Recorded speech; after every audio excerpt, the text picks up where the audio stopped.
Well, hello there, everyone. I'm here to tell you what I got. It's a pre-release pack. I got this from Fistful of Cards up in Ridgecrest, California.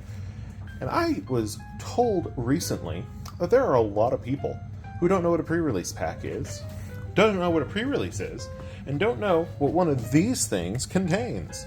So that's what I'm here to tell you today. So let me walk you through this. First things first. Your pre-release kit is going to have really fancy art on all the sides. It's going to have this pull tab.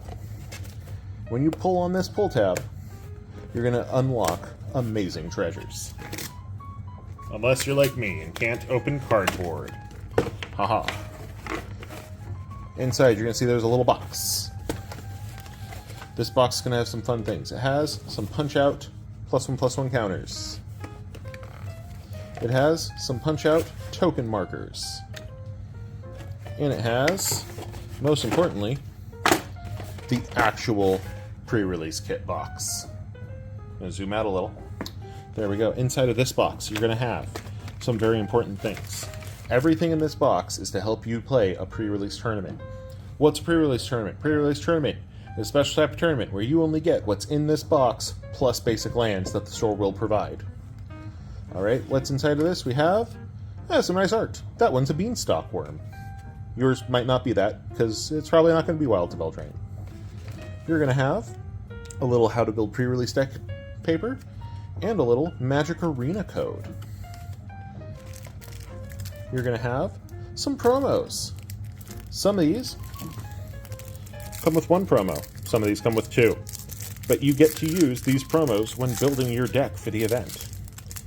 So this one has a foil Song of Totentats, and the tokens that you need for the different roles and on an adventure. Depending on what set yours is going to be, the promos might be different and the tokens might be different. But your promo is always going to have that little foil stamp on it. You're also going to get 6 packs of cards, 6 draft boosters. If this is after they discontinue these, it'll be 6 play boosters. Alright, what you're going to do with these is you're going to crack these open. Alright, you're going to pop them open one by one. Have a great time with it. You're going to look at the card. You're going to go, ooh, cards. You might think, oh, this is like a draft. No, it's not. Because in a draft, you have to pick which one of these you keep. And in a sealed event, you instead get to go, okay, tokens and basic land's going to go here. All this is going to get shoved to the side.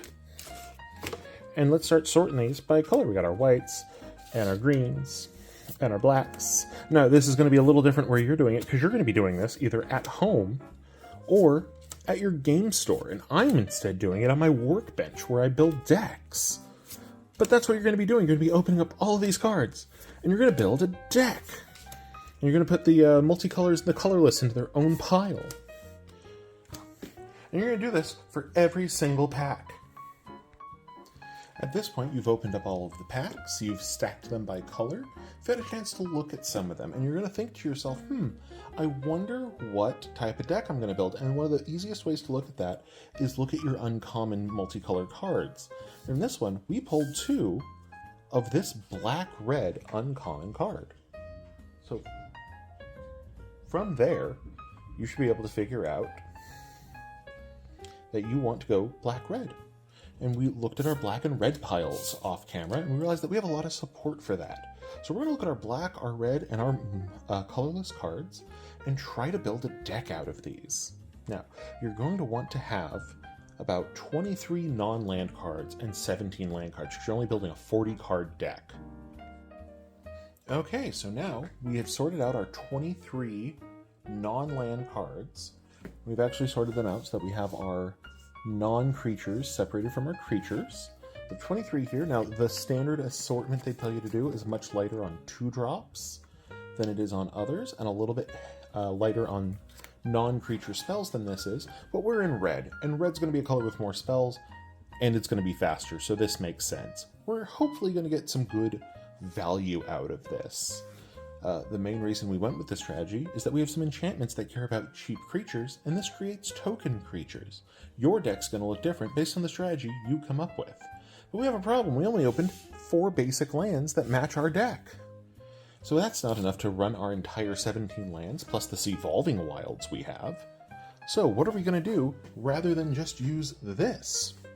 Well, first, we're going to take that little card divider thing we had, put that right in that box to keep everything we're not using separate. Then we're going to walk over to the land base that our store has made for us, and we're going to take some lands.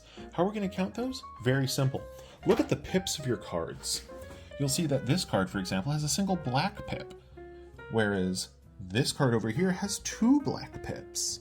This one has a red and a black. We're going to add together all of the colored pips on our cards. And from there, we're going to figure out how many of our 17 lands need to be red or black, or in your case, whatever 2 colors you picked. Maybe 3 colors. I don't know your life. We do know that we're going to be 1 shorter because of this Evolving Wilds. When you have a land like this that lets you take another land, that's always a good idea. So, give me a second. I'm going to run over to the land base. I'm going to show you what our final deck looks like. So I counted these. We had 15 black pips versus 9 red pips. That means we have a 5-to-3 ratio, meaning that for every 5 swamps, we want 3 mountains. So I have pulled out 10 swamps and 6 mountains. I will put extras back because we do already have some swamps and mountains over here. But 6 and 10 equals the 16 we want. So that'll help us get exactly to our mana base. So we just got to count these out here. 6. Oh wait, we wanted the 6 for this one. That's correct. And then that means we want 8 of these here swamps. So 1, 2, 3, 4, 5, 6, 7, 8, 9, 10.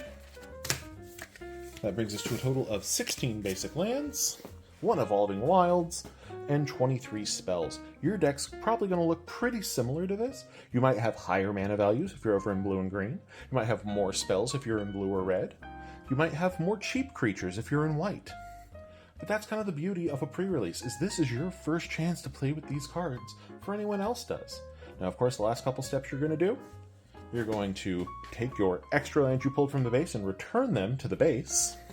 You're going to stack up all of these cards that you've put together, making sure that you have token replacers for any double face cards, or sleeves to put all of your cards in. We're going to take all of these cards, pop them into a nice deck, shuffle this up, and play when the first round starts. If you're playing player list, you're just going to find somebody to play against, and if you're playing Swiss, they'll tell you who your opponent is. Hope you all have fun at your first pre-release, and if it's not your first pre-release, still have fun, and help the people who it's their first time. Didn't think that part through. But no, enjoy pre-release, everyone. Thanks for watching, and of course, if you like these sort of things, I am, of course, on TikTok and YouTube. Like, comment, subscribe, etc. The important things. Thank you.